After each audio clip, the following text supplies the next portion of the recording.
للہ ما فی السماوات وما فی الارض وَإِن تُبْدُوا مَا فِي أَنفُسِكُمْ أَوْ تُخْفُوهُ يُحَاسِبْكُم بِهِ اللَّهُ فَيَغْفِرُ لِمَن يَشَاءُ وَيُعَذِّبُ مَن يَشَاءُ وَاللَّهُ عَلَى كُلِّ شَيْءٍ قَدِيرٌ آمَنَ الرَّسُولُ بِمَا أُنزِلَ إِلَيْهِ مِن رَّبِّهِ وَالْمُؤْمِنُونَ كُلٌّ آمَنَ بِاللَّهِ وَمَلَائِكَتِهِ وَكُتُبِهِ وَرُسُلِهِ لا نفرق بين أحد من رسله وقالوا سمعنا وأطعنا غفرانك ربنا وإليك المصير لا يكلف الله نفسا إلا وسعها لها ما كسبت وعليها ما اكتسبت ربنا لا تؤاخذنا إن نسينا أو أخطأنا ربنا ولا تحمل علينا إصرا كما حملته على الذين من قبلنا ربنا ولا تحملنا ما لا طاقة لنا به واعف عنا واغفر لنا وارحمنا أنت مولانا فانصرنا على القوم الكافرين صدق الله العظيم. للہ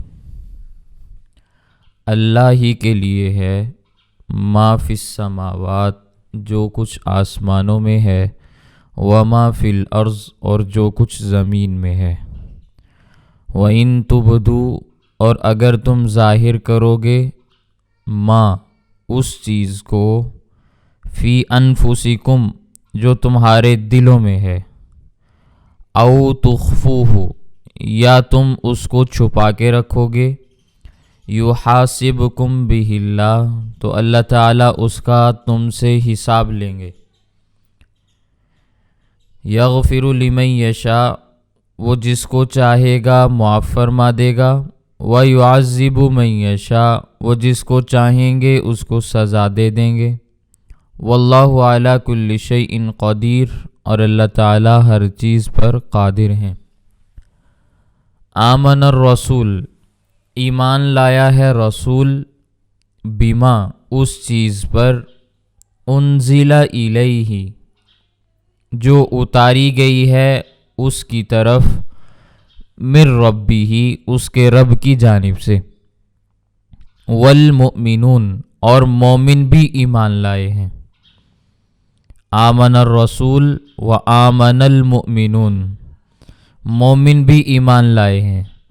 کلن آمنا یہ سب ایمان لائے ہیں باللہ اللہ پر و ملائکتہ اللہ کے فرشتوں پر و کتبہ اللہ کی کتابوں پر و رسلہ اللہ کے رسولوں پر یہ کہتے ہوئے لا نفرق بین احد منہم لا نفرق بین احد من رسلی کہ ہم ان رسولوں میں سے کسی کے درمیان بھی فرق نہیں کرتے تفریق نہیں کرتے. وقالو اور انہوں نے کہا سمعنا ہم نے سن لیا واطعنا اور ہم نے اطاعت کی. غفرانک آپ کی بخشش چاہتے ہیں ربنا اے ہمارے پروردگار وإلیک المصیر اور آپ ہی کی طرف ہم نے لوٹنا ہے. لا یکلف اللہ تعالیٰ نہیں تکلیف دیتا نفساً کسی بھی جان کو کسی بھی نفس کو الا وسعہا مگر اس کی طاقت کے مطابق لہا اس جان کے لیے ہے اس نفس کے لیے ہے ما کسبت جو اس نے کمایا وعلیہا اور اس پر وبال پڑے گا مکتسبت اسی چیز کا جو اس نے کمائی. ربنا اے ہمارے پروردگار لا تؤاخذنا ہمارا مواخذہ نہ فرمانا ان نسینا اگر ہم بھول جائیں او اخطأنا یا ہم سے خطا ہو جائے. ربنا اے ہمارے پروردگار ولا تحمل علینا نہ ڈالنا ہم پر اسرن بوجھ کو کما حملتہ جیسے آپ نے بوجھ ڈالا علی الذین ان لوگوں پر من قبلنا جو ہم سے پہلے تھے. ربنا اے ہمارے پروردگار، ولا تحملنا نہ اٹھوا ہم میں سے، ما وہ چیز، لا طاقت لنا بھی جس کی ہم طاقت نہیں رکھتے، واعف عنا اور آپ ہمیں معاف فرما دیجئے، واغفر لنا اور ہمیں بخش دیجئے، وارحمنا اور ہم پر رحم فرما دیجئے، انت مولانا آپ ہی ہمارے آقا ہیں، فانصرنا تو ہماری مدد فرمائیے، علی القوم الکافرین کافر قوم کے مقابلے میں۔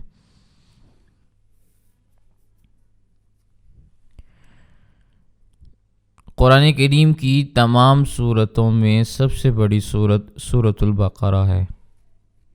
الف لام میم سے شروع ہوتی ہے اور فانصرنا علی القوم الکافرین پر ختم ہو رہی ہے۔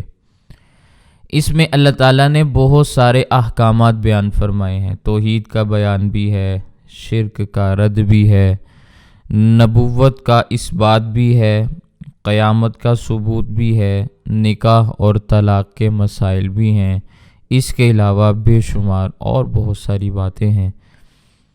اب ان ساری کی ساری باتوں کو سننے کے بعد ایک ناواقف قسم کا آدمی بسا اوقات پہلی مرتبہ یہ چیزیں سن رہا ہو تو وہ گھبرا جاتا ہے کہ اتنی پابندیاں، اتنے احکامات۔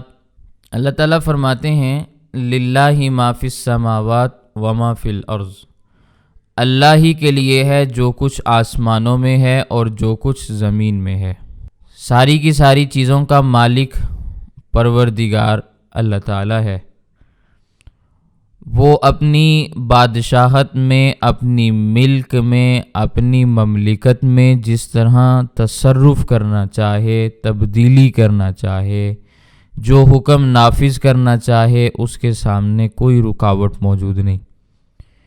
کسی آدمی میں یہ ہمت موجود نہیں کہ وہ قیل و قال کر سکے، کوئی اعتراض اٹھا سکے، کوئی آبجیکشن لگا سکے، کیونکہ اللہ تعالیٰ کی بادشاہت دنیا میں قائم ہے۔ اسی کو اللہ تعالیٰ نے بیان فرمایا وَإِن تُبْدُوا اگر تم ظاہر کرو گے، مَا فِي أَنفُسِكُمْ ان چیزوں کو جو تمہارے دلوں میں ہے، یعنی جو تمہارے دلوں میں اچھے یا برے خیالات آتے ہیں، جن کو تم بسا اوقات ظاہر کر دیتے ہو، بسا اوقات ان کو چھپا لیتے ہو، او تخفوہ یا تم ان کو مخفی رکھتے ہو، تو اچھے طریقے سے یہ بات یاد رکھو، یحاسبکم بہ اللہ، اللہ اس کا تم سے حساب لیں گے۔ ان ساری کی ساری چیزوں کا حساب ہوگا۔ اب یہاں یہ بات اچھے طریقے سے دماغ میں بٹھا لیں، جو خیالات اور وساوس آتے ہیں وہ دو قسم کے ہیں۔ ایک تو وہ ہیں کہ ان کا خیال خود بخود آتا ہے، بغیر قصد کے، بغیر ارادے کے، وہ چیزیں خود بخود آتی رہتی ہیں۔ یہ خیالات جیسے بھی ہوں ان پر کوئی گرفت نہیں ہے، کیونکہ وہ انسان کے اختیار میں نہیں ہیں۔ بخاری میں ایک روایت موجود ہے، صحابہ کرام نے عرض کیا اللہ کے نبی، بعض دفعہ ہمارے دل میں ایسے خیالات خود بخود آ جاتے ہیں کہ ہم ان کو زبان کے اوپر لانے پر آمادہ نہیں ہیں۔ ایسے خیالات آتے ہیں کہ ہم ان کو زبان پر نہیں لا سکتے، ان کو زبان پر لانے کی بجائے ہم یہ بات آسان سمجھتے ہیں کہ ہم جل کر کوئلہ ہو جائیں، یا بعض روایات کے اندر آتا ہے کہ ہماری زبانوں کے اوپر آگ کے انگارے رکھ دیے جائیں اگر ہم ان کو بولیں۔ ایسی باتیں دل و دماغ میں آ جاتی ہیں۔ مثلاً یہ خیال آ جاتا ہے من خلق اللہ، کس نے اللہ کو پیدا کیا؟ من خلق اللہ، کس نے اللہ کو پیدا کیا؟ یہ وسوسہ ہے۔ نبی کریم صلی اللہ علیہ وسلم نے فرمایا ذالک صریح الایمان، یہ تو ایمان کی واضح علامت ہے۔ یعنی خیال کا آ جانا تو انسان کے اختیار میں نہیں ہے، لیکن اس سے تمہارا اتنا متنفر ہونا کہ زبان پر لانے کی بجائے جل کر زبان کوئلہ ہو جائے، یہ تمہیں آسان لگ رہا ہے، یہ واضح ایمان ہے۔ دو باتیں الگ الگ ہیں. ایک یہ ہے کہ وساوس کا آنا، ایک ہے وساوس کے آنے سے دل کا متنفر ہونا. یہ صریح ایمان اس متنفر قلب کی وجہ سے کہا گیا ہے. لوگ سمجھتے ہیں صریح ایمان اس لیے فرمایا گیا کہ وساوس آئیں، آپ ان پر عمل نہ کریں، تو یہ واضح ایمان کی نشانی ہے. دو باتیں الگ الگ ہیں، سمجھنا ضروری ہے. تو برے سے برا خیال بھی اگر ذہن میں خود بخود آ جائے تو اس پر گرفت نہیں ہوتی. بعض خیالات ایسے ہوتے ہیں، اور بعض خیالات ایسے بھی ہوتے ہیں کہ ان کو قصداً ارادے کے ساتھ دل و دماغ میں لایا جاتا ہے، اس پر گرفت ہوگی، مواخذہ ہوگا. تو اس آیت میں ایسے خیالات کا تذکرہ ہے جن کو ارادے کے ذریعے سے قصداً دماغ میں لایا جائے. پھر فرمایا فَيَغْفِرُ لِمَن يَشَاءُ، اللہ جس کو چاہیں بخش دیں، جس کو چاہیں بخش دیں. جب ایک اچھے ارادے اور اچھی چیز کو دل میں لایا جائے گا تو اللہ تعالیٰ اسے بخش دیں گے. وَيُعَذِّبُ مَن يَشَاءُ، جس کو اللہ تعالیٰ سزا دینا چاہیں گے اس کو سزا بھی دے دیں گے. جو برے ارادے برے خیالات دل میں لائے گا قصداً، اللہ تعالیٰ اس کی گرفت بھی فرمائیں گے، سزا بھی دیں گے. واللہ علی کل شیء قدیر، اور اللہ تعالیٰ یہ سب کچھ کرنے پر قادر ہیں. کسی سے طاقت مانگنی نہیں پڑتی کہ اپنے باڈی گارڈ بھیجو ذرا آج ہم نے بدماشی کرنی ہے. سمجھ میں آئی؟ طاقت اور اختیار اللہ کے پاس روز ازل سے موجود ہے اور ہمیشہ موجود رہے گا. اللہ ہر چیز پر قادر ہیں. آمن الرسول، آمن الرسول سے یہ آخر تک اصولی طور پر دو آیتیں بنتی ہیں. ویسے تو سارے کا سارا قرآن کریم بابرکت ہے، برحق ہے، مگر ان دو آیتوں کی خصوصیت یہ ہے کہ یہ دو آیات اللہ تعالیٰ نے معراج کی رات نبی کریم صلی اللہ علیہ وسلم کو جبرائیل کے واسطے کے بغیر عطا فرمائی ہیں.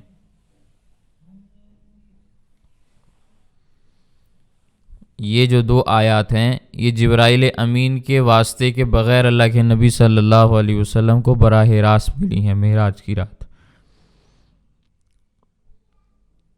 نسائی میں یہ روایت موجود ہے، اللہ کے نبی صلی اللہ علیہ وسلم نے ارشاد فرمایا اللہ تعالیٰ نے معراج کی رات مجھے 3 تحفے عنایت فرمائے. پہلے 50 نمازیں عطا فرمائیں، پھر وہ 5 رہ گئیں. دوسرا تحفہ یہ سورۃ البقرہ کی آخری آیات ہیں، آمن الرسول سے لے کر آخر تک. تیسرا تحفہ اللہ تعالیٰ نے میرے ساتھ یہ وعدہ فرمایا تھا کہ تیری امت میں سے ہر وہ شخص جو اس حال میں فوت ہوا کہ اس نے میرے ساتھ کسی چیز کو شریک نہیں بنایا میں اسے بخش دوں گا. یہ 3 تحفے تھے. تو یہ آیات اللہ تعالیٰ نے نبی کریم صلی اللہ علیہ وسلم کو براہ راست عطا فرمائی ہیں. یہ ان آیات کی فضیلت ہے. تو فرمایا آمن الرسول، رسول ایمان لایا، بما اس چیز پر انزل الیہ جو اس کی طرف نازل کی گئی، من ربہ اس کے رب کی جانب سے. یہاں یہ بات سمجھیں، جس طرح قرآن کریم منزل من اللہ ہے اسی طرح احادیث میں جو احکام ہیں وہ بھی اللہ کی جانب سے نازل شدہ ہیں. فرق صرف اتنا ہے کہ قرآن کریم کے الفاظ بھی اللہ کی جانب سے اور معانی بھی اللہ کی جانب سے، اور احادیث میں الفاظ نبی کریم صلی اللہ علیہ وسلم کے ہیں اور مفہوم من جانب اللہ ہے. تو یہ جو فرمایا گیا نا کہ بما انزل الیہ جو کچھ نازل کیا گیا اس کی طرف، اس میں قرآن بھی شامل ہے، حدیث بھی شامل ہے.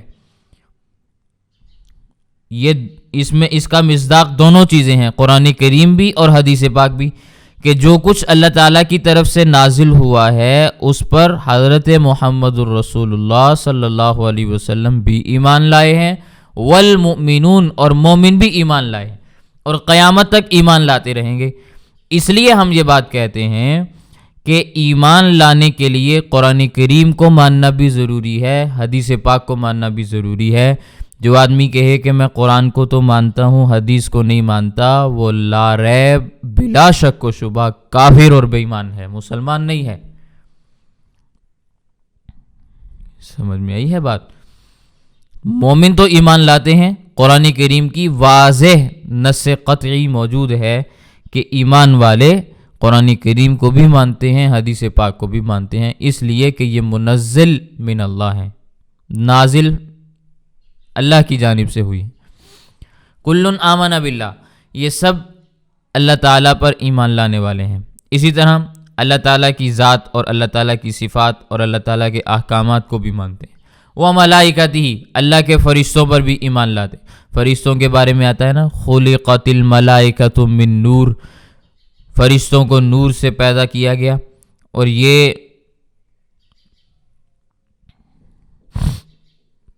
فرشتوں کی جو مخلوق ہے یہ نوری مخلوق ہے۔ اسی طرح بعض مخلوقات ایسی ہیں جن کو آگ سے بنایا گیا، ناری مخلوق کہا جاتا ہے، بعض پانی کی مخلوق ہیں، بعض مٹی کی مخلوق ہیں، بعض ہوا کی مخلوق ہیں۔ تو یہ نورانی مخلوقات ہیں جن کو فرشتہ کہا گیا۔ فرشتہ ان کی تخلیق ہے نور کے ذریعے سے، ان میں نر اور مادہ نہیں ہے، جنسی خواہشات نہیں ہیں، کھاتے پیتے نہیں ہیں، ان کی خوراک ہے سبحان اللہ۔ قرآن کریم میں اللہ تعالیٰ نے یہ بات بیان فرمائی، یسبحون بحمد ربہم، وہ اپنے رب کی تسبیح بیان کرتے ہیں، اور تعداد ان کی کیا ہے اللہ کے سوا کوئی نہیں جانتا۔ وما یعلم جنود ربک الا ھو، اللہ کے سوا کوئی نہیں جانتا۔ تو فرشتوں پر بھی ایمان ہے، وکتبہ، اللہ کی کتابوں پر بھی ایمان ہے۔ اللہ نے کتنی کتابیں، کتنے صحیفے نازل فرمائے، ان کی صحیح تعداد تو کسی کو معلوم نہیں، البتہ کافی تعداد میں کتابیں ہیں، بے شمار صحیفے ہیں، 4 مشہور کتابیں ہیں، قرآن کریم ہے، تورات ہے، زبور ہے، انجیل ہے، اور اس کے علاوہ صحیفے ہیں۔ ایک روایت کے مطابق تقریباً 100 صحیفے ہیں، لیکن وہ بھی یہ نہیں کہ صرف 100 ہی ہیں، اس سے زیادہ نہیں۔ ہاں، ایک روایت میں تذکرہ آتا ہے 104 کتابوں کا، جس میں 4 یہ معروف اور مشہور ہیں اور 100 صحائف ہیں۔ سمجھ میں آگئی بات؟ اس میں موسیٰ علیہ السلام کے صحائف بھی ہیں، حضرت شیس علیہ السلام کے بھی ہیں، حضرت ادریس علیہ السلام کے بھی ہیں، حضرت ابراہیم علیہ السلام کے، حضرت نوح علیہ السلام کے بھی ہیں۔ تو مختلف قسم کے صحائف ہیں۔ تو جتنی بھی کتابیں اللہ تعالیٰ نے نازل فرمائیں، یہ ساری کی ساری من جانب اللہ ہے، ہم سب پر ایمان لاتے ہیں۔ اپنے اپنے زمانے میں وہ بہترین قسم کا دستور تھیں، قرآن کریم کے آنے کے بعد اب وہ منسوخ ہو گئیں، اب نجات صرف اور صرف قرآن کریم پر عمل کرنے میں۔ اس لیے ہم کتابوں پر ایمان لاتے ہیں، لیکن وہ کتابیں ہمیں پتہ کہاں سے چلیں؟ قرآن کریم کے ذریعے سے۔ تو اصل ایمان ہمارا قرآن کریم پر ہے، ان کتابوں پر ایمان قرآن کی وجہ سے ہے۔ بات سمجھ میں آ گئی؟ وَرُسُلِهِ، اور اللہ کے سب رسولوں پر بھی ایمان لانے والے ہیں۔ رسولوں کی صحیح تعداد کا ذکر نہ تو قرآن کریم میں ہے، اور نہ ہی کسی حدیث کے بارے میں آپ یہ کہہ سکتے ہیں کہ وہ ایسی حدیث پاک ہے کہ جس کی سند کے اوپر یا متن کے اوپر آپ کسی قسم کا اعتراض نہیں کر سکتے۔ بہرحال روایات تو موجود ہیں۔ ایک روایت میں 1,24,000 کا تذکرہ ہے، ایک روایت میں 2,24,000 کا تذکرہ ہے۔ تو کم و بیش، کم یا زیادہ 1,24,000 عمومی طور پر بیان کر دی جاتی ہیں تعداد۔ لیکن جتنے بھی انبیاء آئے، پہلے نبی آدم علیہ السلام اور آخری پیغمبر جن پر اللہ تعالیٰ نے نبوت کو ختم فرمایا، وہ خاتم النبیین ہمارے حضرت محمد الرسول اللہ صلی اللہ علیہ وسلم ہیں، جو مکہ مکرمہ میں پیدا ہوئے، مدینہ منورہ میں جن کا روضہ موجود ہے۔ یہ ہمارا ایمان ہے۔ ہمارے ایمان کے لیے اتنا کافی ہے کہ اللہ کے جتنے پیغمبر تشریف لائے، ہم سب پر ایمان لاتے ہیں، ہم سب کو مانتے ہیں۔ قرآن کریم میں 6 فرشتوں کے نام آئے، 25 کے قریب پیغمبروں کے نام آئے، مگر اللہ تعالیٰ کا فضل و کرم یہ ہے کہ اللہ تعالیٰ نے ہمیں گنتی کا پابند نہیں بنایا، ناموں کا پابند نہیں بنایا۔ بس اتنا کہہ دینا کہ جتنے بھی ہیں سب کو مانتے ہیں، لا نفرق بین احد من رسلی، ہم کسی رسول کا، کسی پیغمبر کا نہ انکار کرتے ہیں، نہ ان کی عظمت میں، ان کی شان میں کسی قسم کی کمی کرتے ہیں۔ ایسا نہیں کرتے کہ نؤمن ببعض ونکفر ببعض، کہ بعض پیغمبروں کو مان لیں، ایمان لیں، بعض پیغمبروں کا ہم انکار کر دیں۔ یہ یہود و نصارہ کا طرز عمل ہے، مسلمانوں کا نہیں ہے۔ یہود نے حضرت عیسیٰ علیہ السلام کے پیغمبر ہونے کا انکار کیا، بلکہ پیغمبر کیا مانتے انہوں نے تو ان کو نعوذ باللہ من ذالک، نعوذ باللہ من، ہماری زبان میں وہ جملہ جو کہتے ہیں حلال زیادہ بھی نہ مانا۔ اب اس کا الٹ جملہ جو بھی بنتا ہے وہ آپ سوچ لیں۔ قرآن کریم میں ہے وَبِكُفْرِهِمْ وَقَوْلِهِمْ عَلَى مَرْيَمَ بُهْتَانًا عَظِيمًا، ان کے کفر کی وجہ مریم علیہ السلام پر بہتان عظیم باندھنا ہے کہ انہوں نے جو بچہ پیدا کیا ہے وہ نعوذ باللہ من ذالک حلال زیادہ نہیں ہے۔ تو جب یہودیوں نے حضرت عیسیٰ علیہ السلام کا انکار کیا تو عیسائیوں نے ضد میں آ کے موسیٰ علیہ السلام کا انکار کر دیا۔ وہ کہنے لگے وقالت النصارى لیست اليہود علی شیء، کہنے لگے یہ یہودی کچھ نہیں ہیں، یعنی جھوٹے ہیں۔ انہوں نے انبیاء کے درمیان تفریق کی ہے۔ یہودیوں نے بھی، عیسائیوں نے بھی، بعضوں کو مانا، بعضوں کا انکار کیا۔ ہم سب کو ماننے والے ہیں، سب کو ماننے والے ہیں۔ جتنے بھی اللہ تعالیٰ نے انبیاء نازل فرمائے ہم سب کو مانتے ہیں، جتنی بھی کتابیں نازل ہوئیں ہم سب کو مانتے ہیں، جتنے بھی صحابہ تھے ہم سب کو مانتے ہیں، اہل بیت میں جتنے بھی افراد تھے ہم سب کو مانتے ہیں۔ یہ جو بعض کو ماننا اور بعض کا انکار کرنا یہ مسئلہ ہے، لڑائی یہاں سے چلتی ہے۔ بعضوں کو ماننا، بعضوں کو نہ ماننا، لڑائی تو یہاں سے ہوتی ہے کہ آپ کہیں میں نے فلاں کو مانا، فلاں کو میں نہیں مانتا، ہم کہیں گے کہ بھی ہم اس کو مانتے ہیں، آپ کہیں گے کہ بھی ہم نہیں مانتے۔ تو سب کو ماننے سے لڑائی نہیں ہوتی، بعضوں کا انکار کرنے سے لڑائی ہوتی ہے۔ تو آج کے اس زمانے میں جھگڑالو کا تعین کرنا کوئی مشکل نہیں ہے، دماغ ہونا چاہیے۔ اگر لوگ جھگڑوں کو ختم کرنا چاہتے ہیں، دینی جھگڑے جتنے بھی ہمارے معاشرے میں چل رہے ہیں، اگر لوگ ان کو ختم کرنا چاہتے ہیں تو اصول واضح ہے، سب کو مان لو، بات ختم ہو گئی۔ سب کو مان لو، بات ختم ہوگی۔ یہودی اور عیسائی آج تک لڑ رہے ہیں اپنے اپنے نبی کے بارے میں۔ ہم کہتے ہیں بھی ہم موسیٰ علیہ السلام کو بھی مانتے ہیں، عیسیٰ علیہ السلام کو بھی مانتے ہیں، ان کی کتابوں کو بھی مانتے ہیں، ان کی اقوام کو بھی مانتے ہیں، لیکن یہ بات کہتے ہیں کہ بھی اب نجات ہمارے رسول کو ماننے میں۔ بات ختم ہو گئی۔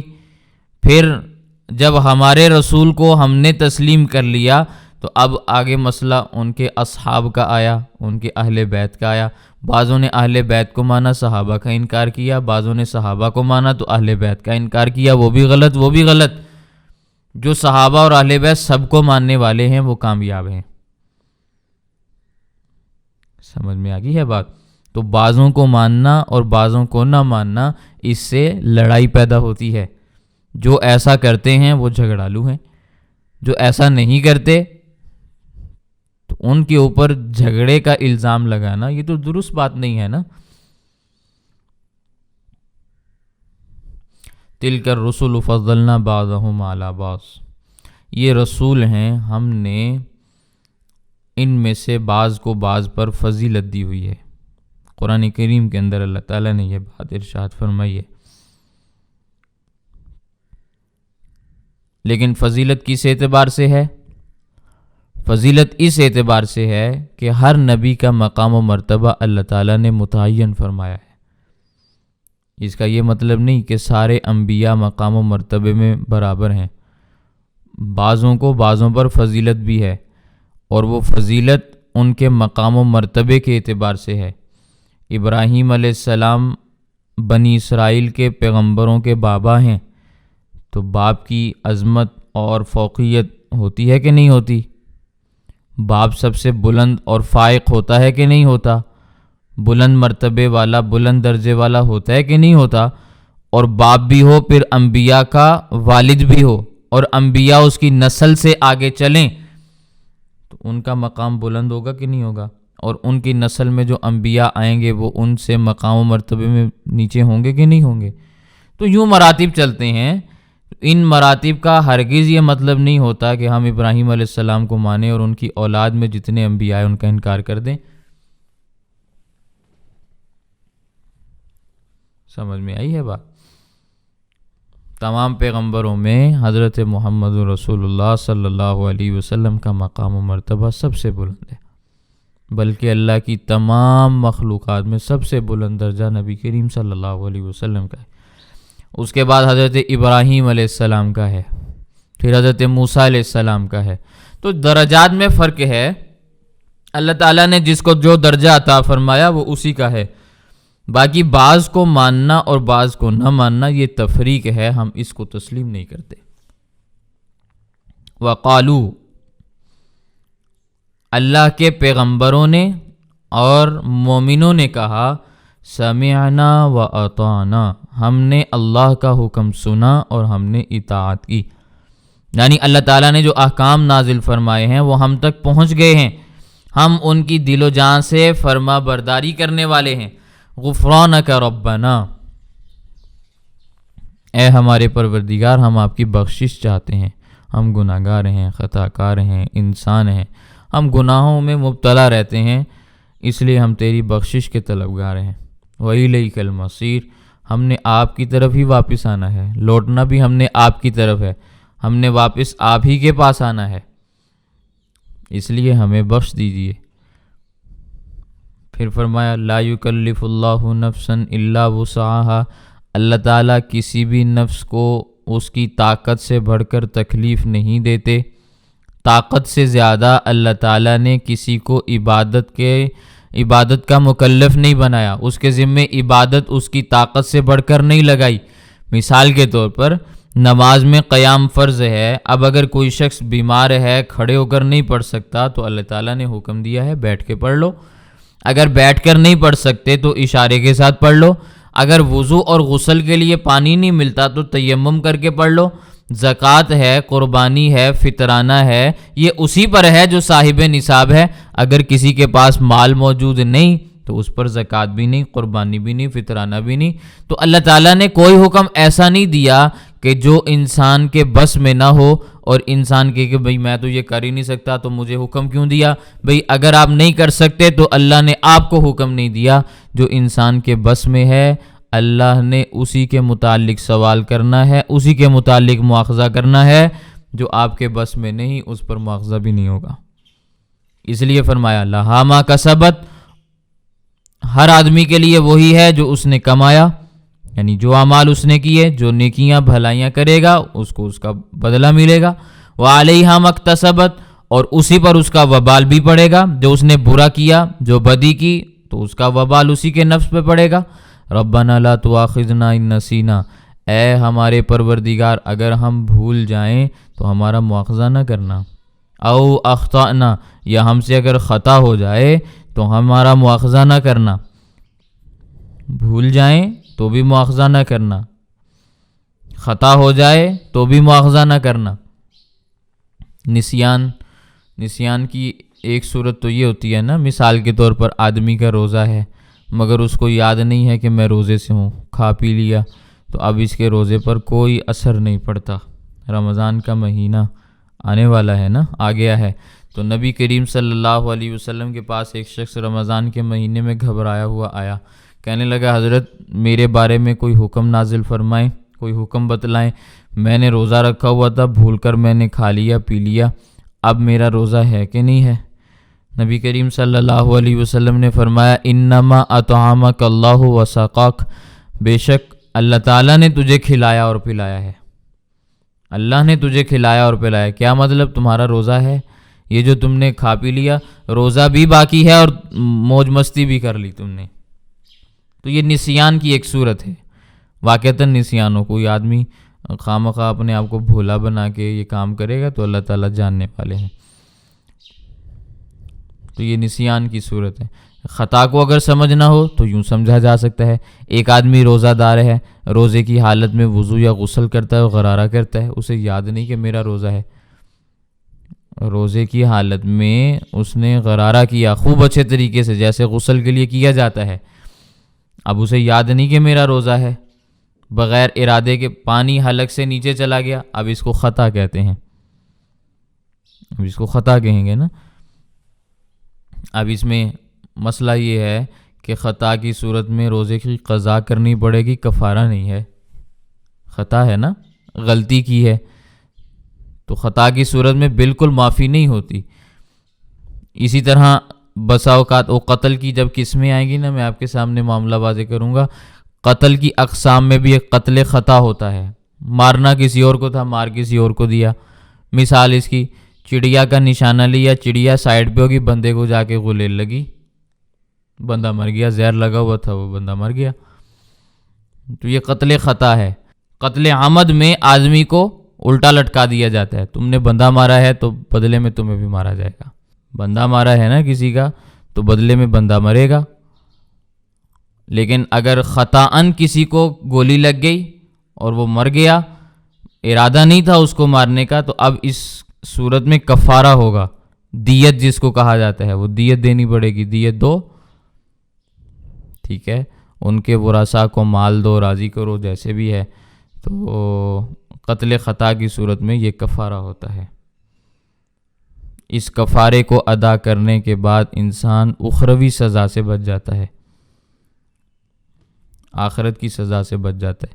اور اگر نہیں دے گا تو پھر آخرت میں سزا ملے گی. تو یہ خطا کی صورت ہے. نسیان کی بھی میں نے مثال عرض کر دی، خطا کی بھی عرض کر دی. تو اے پروردگار، لا تؤاخذنا ان نسینا، ہمارا مواخذہ نہ کرنا اگر ہم بھول جائیں یا ہم سے خطا ہو جائے.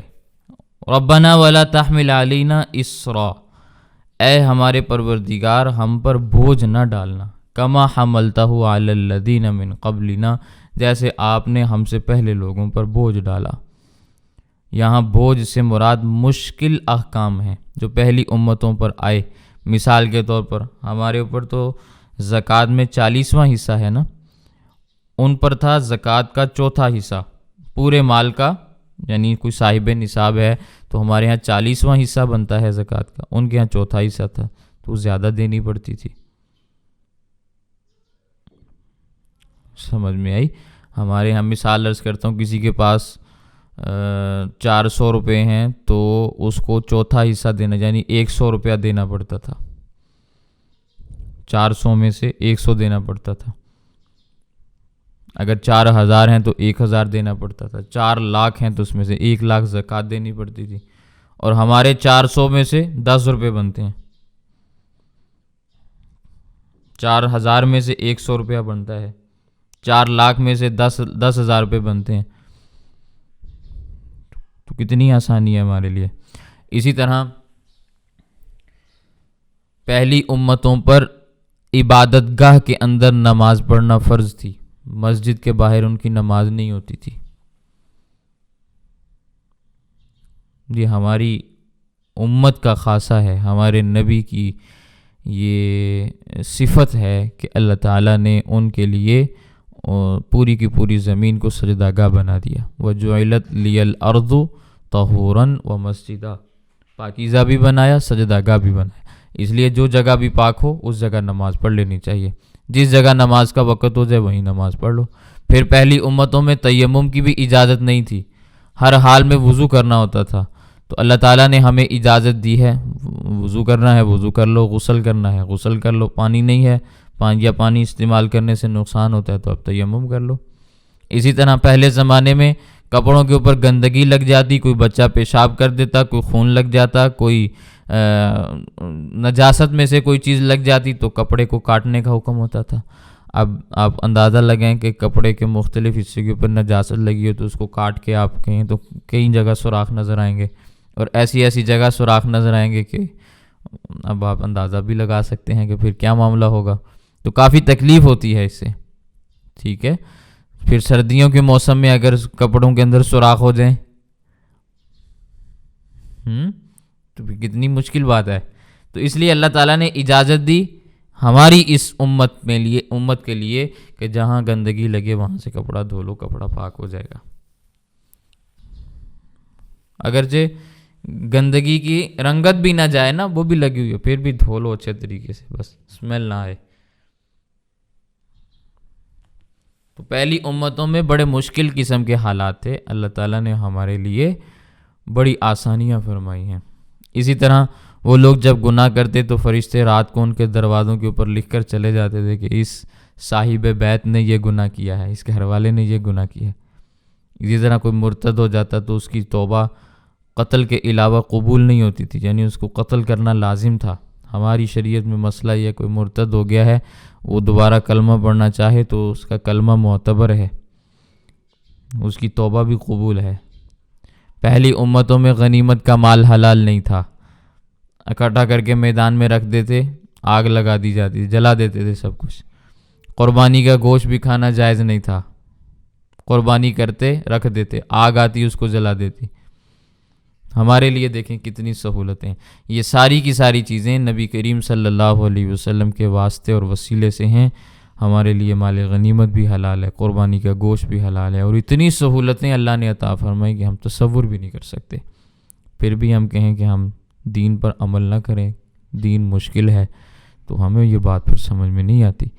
تو فرمایا ربنا، اے ہمارے پروردگار، ولا تحملنا، نہ اٹھوا ہم سے ما وہ احکام لا طاقت لنا بھی، جن کی ہم طاقت نہیں رکھتے۔ یعنی اے پروردگار، ہم سے ایسے احکامات نہ کرواؤ، ایسے احکامات ہمیں نہ دو جن کو ادا کرنے کی ہم طاقت اور صلاحیت نہیں رکھتے۔ واعف عنا، اور اے ہمارے پروردگار ہمارے کبیرہ گناہوں کو معاف فرما دیجئے۔ واغفر لنا، اور اے ہمارے پروردگار ہمارے صغیرہ گناہوں کو معاف فرما دیجئے۔ وارحمنا، اور اے پروردگار ہمارے اوپر اپنی رحمت نازل فرما دیجئے۔ انت مولانا، آپ ہی ہمارے پروردگار ہیں، آپ ہی ہمارے آقا ہیں۔ ہم اپنے عاجز ہونے کا اقرار کر رہے ہیں کہ تیرے سوا ہمارا کوئی نہیں ہے، آپ ہی ہمارے ہیں، سب کچھ آپ ہی کر سکتے ہیں۔ فانصرنا علی القوم الکافرین، تو کافروں کے مقابلے میں ہماری مدد فرما دیجئے، کیونکہ قادر ہیں آپ، ہم تو عاجز ہیں، قدرتیں آپ کے پاس ہیں، ہم تو عاجز ہیں۔ سمجھ میں آئی ہے بات؟ اس لیے کافروں کے مقابلے میں ہمیں فتح یاب فرما دیجئے، ہماری مدد و نصرت فرما دیجئے۔ تو یہ آیات ہیں جو اللہ تعالیٰ نے براہ راست بغیر جبرائیل امین کے واسطے سے نبی کریم صلی اللہ علیہ وسلم کو عطا فرمائی ہیں۔ تو انہی کے اوپر سورت بھی مکمل ہوئی اور آج کا ہمارا سبق بھی مکمل ہو گیا۔ اللہ تعالیٰ ہمیں قرآن کریم کی تفسیر کو صحیح انداز میں سمجھنے کی توفیق عطا فرمائے۔ وآخر دعوانا ان الحمد للہ رب العالمین۔ کسی کا کوئی سوال ہے تو وہ عرض کر دیں۔